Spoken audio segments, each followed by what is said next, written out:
Welcome back to the Coach Cameron podcast. This episode is brought to you by AZGKperformance.com. AZGK Performance is the #1 goalkeeping academy in Arizona. It's run by Carmen Esnall. She's the founder and director. Every next level of the game will demand a different you. AZGKperformance.com. Learn more how you can develop your goalkeeping skills, whether you're just a beginner or a professional. They handle it all. Go to AZGKperformance.com to learn more.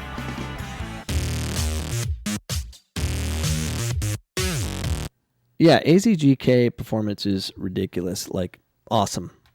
I was there last night and they gave me a bunch of free stuff. Like, I got my mask. Look, I got my mask. It has it's green, so I have green screen behind me. That's why it's showing see-through. But if you want to sponsor my podcast, I'm pretty cheap. Right now I am because my analytics aren't the greatest. They're average. Yeah, so my audio podcast is actually doing really good. My YouTube station, I'm actually getting back into it, posting 5 times a day. Probably overkill, but I'm trying to learn.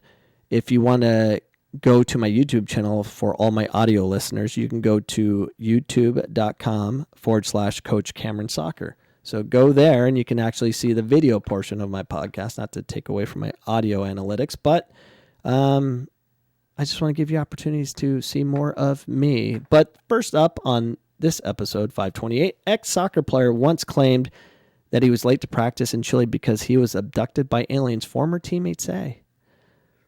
Is it a joke? I don't know. A former Argentina soccer player, Guillermo Moreno, came up with quite the story for why he was late to practice with the Universidad de Chile of the Chilean Primavera division. An ex-teammate recalled Tuesday. Gustavo Lorizente told Mexico Lado B and Marino were playing for the club from 2011 to 2013. And Marino one time gave a wild excuse for being late to practice, according to ESPN. He expressed to the outlet that he was going to explain the story because Marino told him to. Okay. He says that he arrived late to one of the training sessions because he was abducted by aliens. He gave us the entire explanation of what he felt and the rest of it, Lorizente said. There are cases where the player says, I left and I came back 2 days later because I was kidnapped by aliens. But Guille is not that kind of player. He's a proper guy. Everyone knows Guille Moreno. He's just a good person. He doesn't make up stuff like this. So Lorizente continued. He started to explain that he suddenly was lost and abducted by aliens. He explained that they take out your soul, analyze it, and while on the journey, they are looking after you. He said something like that. Kind of like an angel. Honestly, I believe in aliens. He gave a great explanation, and we have to believe him. Have to. I don't know other types of channels. We'll have to call him so we can tell it better. But in any case, he was abducted by aliens, he added. Lorizente said Marino studies aliens during his free time, and he explained it, made it feel like it was true. He added that he was unsure whether Marino told then Universidad de Chile manager Jorge Sampaoli. Okay, so this could be obviously, it's probably a joke, and somehow it made it to ESPN. But it's a story, and we got to have stories to function. If we don't have good stories to tell, we don't get the ratings, and you'll get fired from your job as a news reporter. So we need aliens. I mean, is there not a better time to really, I mean, let's think about it. Growing up, I would always see in the stores all these, like, as soon as you go to checkout, and this is when I was a kid, and it was, what was it called? The Inquiring Minds, or it's just one of those crazy stories that was publicized. I forgot the name of it. It's it's a fraud newspaper, and they've been sued over and over. They always have a picture like Brad Pitt, sleeping with an alien or something, just that crazy kind of stuff. Inquiring Minds. I don't know. I forgot the National Enquirer. And so that became, it's big. People pay attention, but everyone knew it was a joke. But it's like not a joke anymore. Like it's like legit news, because that's what news is. It's so full of lies that you'll believe anything, like aliens. So I don't know. It's frustrating to live in this world this day. It truly is. But let's move on to the coronavirus. Another reason life is awesome. Why the Belarus Premier League kept playing during the pandemic. Good for you. Belarus Football Federation, Alexander Alenik. When someone says it's wrong from abroad, we have a better feeling of what's happening in Belarus than they do. And they do. The people living there know more than the media that wants to go to Belarus and apply a narrative. Belarus, don't let the American media come near you. Stay away from them. They will ruin you. They're ruining the rest of the world. They're dictating how everyone feels right now, because the National Enquirer that I was just talking about is real. People believe this crap. And don't get me wrong, I believe in the coronavirus. Yeah, it's real. It's a disease. It'll kill you. Flu will kill you. So will a car. So will a gunshot. So many things will kill you. We can't live in fear, but we have to, because the media says so.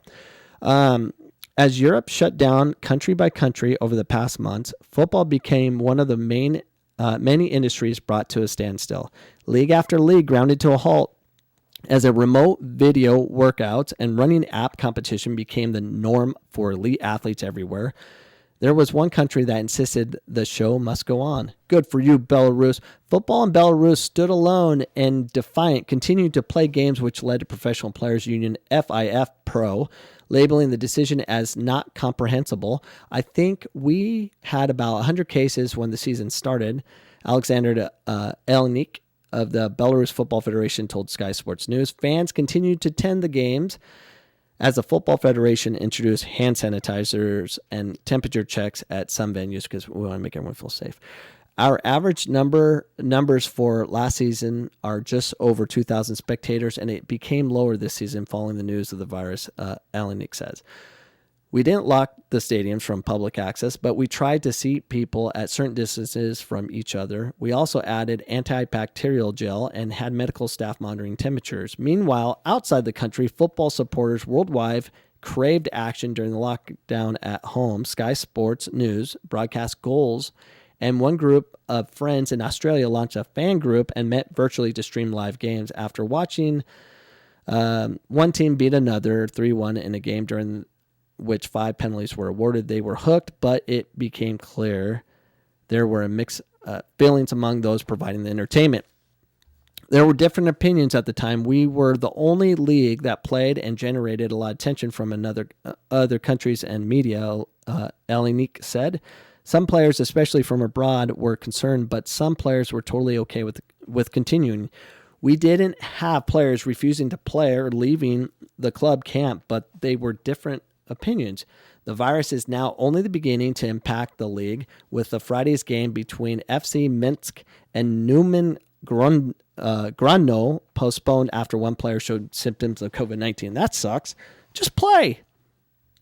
But they're feeling the pressure from everyone. You can't play with someone that has COVID. Why not? I guarantee there's people in the fans that have COVID, and you're going to cancel. Are you kidding me? They're healthy. Get COVID real quick. Just play. If Michael Jordan can play with the flu and win a championship, you should be able to do the same with COVID. Look, I won a game and score the game winner with COVID. We're missing the opportunities to tell stories because we're taking out risk. One thing in translation and the other is context, said Alenik. I really wouldn't like to comment on this because if you comment, the media will come and destroy you. The decision our FA makes is based on all the information we get from health authorities. It's hard to give precise comment about something going on in another country when the virus got worse, the borders were closed. All right, good for you, Belarus. Don't bow down to these people. You run the country how you want to run it. It's called freedom. Do your thing. Be you. do what you want. I appreciate you for being free. Just don't fly to our country, right? All right, so soccerwire.com, the letter to the editor, fed up with youth soccer clubs stealing players. This was legit. I don't know who wrote this. I'm going to find out. I'm going to email SoccerWire after this podcast and find out who wrote this, because I want to have them on as a guest, because they're amazing. I would actually pay for this person to be on guest. I really appreciate his comments. Just kidding. I have no money. I am speaking out concerning what I feel is a massive issue facing our soccer organizations, and most importantly, our youth soccer players. This year has set a new low in the mission to provide an environment where our kids can thrive and adults foster long-term participation in the sport that sees a large-scale drop-off by the age of 13. As a collective group, we are failing to properly serve the youth soccer communities in the United States. That's been going on forever. What I'm referring to is the business of youth soccer, which was led to widespread theft of players from smaller or perhaps just more ethical, responsible clubs. It infuriates me to know that certain organizations, despite what they preach, do not in any way put the player first. That is absolutely true. This guy is brilliant. Or woman, I don't know who it is. The purpose of team officials and leaders is to help our youth reach their full potential on and off the field. Organizations should fulfill this extremely important obligation with the youth's best interests in mind. What I've seen and heard this year is a word full of promises that are likely to go unfulfilled. Players' heads have been filled with the idea that the path to their dreams is narrow and can only be fulfilled in a certain colored jersey. Worse is there are many coaches and directors that do a great job developing the right kind of player that will actually push the overall game forward. And their players get fed the idea that it's wrong, and these coaches are actually going to hurt the players' chances of reaching their goals. This is so true. I went through it. That's why I'm a cynic. That's why I don't coach anymore. I did youth soccer for 19 years coaching, and I was attacked. They called me the dribbling coach, a circus coach, and they just made fun of me teaching technique, something that was creative and interesting. They would steal players from me, and I was all about freedom. Like, I'd sign releases all day long. I mean, I'm not gonna make someone play for me, but it doesn't help when you have every club stealing. I mean, I remember I had this girl on my team. Her name was, I started U4 league. Her name was Naomi Aguilar. She played for me, and she was a freak, just natural, just scoring goals all day long. And the team was amazing. It's a 2,000 girls team, and I had them. We were playing boys at U7. You couldn't find other girls teams to play, so we always had to play boys. And she was just sick. I remember we're U9. And we're playing Sereno. That was one of the top clubs in Arizona, if not, no, the top club at the time. And we won like 12-1. And I wasn't about spanking teams, but we would keep possession. We'd pass the ball back to the goalkeeper. We do things that were about development of the team and the individual. And we wouldn't try to run up the score. But when we're playing Sereno, no, they didn't score a goal. Sorry, they did not score a goal. We won 12-0. And I kid you not, after the game, we spanked them 12-0. The coach, through a parent, contacted Naomi Aguilar's parents and recruited them. Crazy. After we beat them 12-0, recruited her, saying, we have a pathway to college. We have, and the parent called me saying all these things about how they have different opportunities and all this stuff. And I'm like, you have the freedom to go anywhere you want. But that's, it was so frustrating to re-explain what I'm trying to do. And the thing is, the parents don't realize what happens until they leave. So eventually she did leave. I wasn't coaching her at the time. I should have stayed coaching that team. That was my fault. And she went over, and she was the top player in Arizona, easily, by far the top player in Arizona. But then she went to Sereno, and then I think Del Sol, maybe. I'm not sure. But they took away her ability to play the game.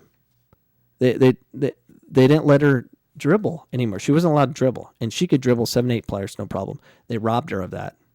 And now it was all about 1-2 touch soccer, about the system. But she couldn't be her anymore, and they took the game away from her where she quit. I had to convince her to come back to play high school because she finally got out of her shell. She came back, found herself again, got a Division I scholarship to ASU, and then went back into the system, and then eventually is not playing anymore because why? It's not soccer. It's not soccer. That's what Division I is on the women's side. It's not soccer. It's about being big and athletic, and you can't be you if you're technical. That's a big deal. So, anyways, let's get back to this article. What I've seen and heard this year. Oh wait, I covered that. I, for one, am tired of watching clubs steal players from great coaches and organizations. I was a great coach. I understand and agree certain players at the highest levels should gravitate towards more competitive environments if that is their desire. What I cannot sit by idly and watch is the mass player grabs that clubs are trying to pull off right now. We all know the reason for this: numbers. More numbers means better health of the business. Clubs are not in this business, are not in this for the business, right? They are all nonprofits, right? They are all here to serve the kids, right? Unfortunately, not all, and just maybe not many. If I may, let me just remind everyone how the business side of this works. This is great. This is awesome. Listen to this. Club A recruits and steals players from surrounding clubs. Club A wins games, wins tournaments, wins state cups. Club A posts on their website and all forms of social media how successful they are. They market themselves as the leaders in player development. Does this sound familiar to you? It's very familiar in Arizona. The result is that it attracts more players who might be a little better than average to go to Club A. So the cycle is perpetuated. The moment someone comes in, the lowest player on the totem pole gets pushed out. Why? That is a great question. And I remember a friend of mine posted on Facebook that they had a kid. He was kind of like looking for, validation. What he did was right, which it was wrong. Because I've been coaching this girl for the last 4 years, and it was the toughest thing in the world for me to do. I had to let her go because of tryouts. And I'm like, so I commented, I'm like, really? I'm like, and I did a podcast about it too, but I said, you cut a girl that you developed. And you said she had the right character, right? He talked about how great this person was, but had to cut her. That's your fault. You're the one that developed her. I never cut players. I took what I had, and I would never cut. I developed that team, and we were darn good, and we beat some amazing teams. Anyways, you develop the player. That's what we have to do. Whether rather than commit to developing the player, they commit to the player that gives them the best chance to win. Let's not forget, many of these players were developed elsewhere. In some cases, all of them were. Yet the marketing message will still be, we are number one in player development. We will get your kid a Division I scholarship. I have heard this directly. It is pathetic. Yes, it is. And it's everywhere. It's not just where you're from. I don't even know where this person's from. She's probably from Arizona. This is Arizona she's talking about, or he. As mentioned, I think we all are, receptive to the idea of players who are ready, moving to a more competitive opportunity. So what does this better opportunity look like? If we are to believe what players are being told by coaches and clubs, it is being on the second or third team is a better opportunity at their club than the top team at another. Could that be true? ? Perhaps in some cases. However, year after year, and this being the worst by far, certain clubs need to fill their rosters again. with new players from the rivals of neighboring small clubs. It begs the question, if what you are providing these kids is so extraordinary, why do you again and again need to steal from other clubs to fill your rosters? If you are so good at what you do, why are you not developing your players? ? That is a great question. That's a great question. If your system is so good, so proven, and the only path, it would seem to me that no one would be able to compete with your methods or your players. I'm actually curious to know why your teams aren't better. I'm curious to know, why do you continue to take players year after year at all age groups? Aside from the business aspect, could it be that you are not disproportionately contributing to the dropout numbers because you don't put that players first? I do not have a solution on this other than to at least try to ignite the discussion. My podcast exists because of this. It's the only reason my podcast exists, because I want to call out all these soccer clubs and organizations and educate parents that we have a problem. We have a big freaking problem. Was that not just like poetry? It was poetry to my ears because it totally made sense. We have a problem in this country. We absolutely have a problem. And someone needs to deal with it, and I'm gonna deal with it with my podcast, but I'm going to do everything in my power to find that person who wrote that. It was brilliant. I wish I wrote it. Go to CoachCameron.com, buy something, or more importantly, share this podcast. That will do more for me than you buying a mug or something. Or you can email me at CoachCameronPodcast@gmail.com and give me something to talk about. If I talk about something that you are that interests me, I might send you a thank you email. Or send you a mug. I don't know. Anyways, have a great day, everybody. Goodbye.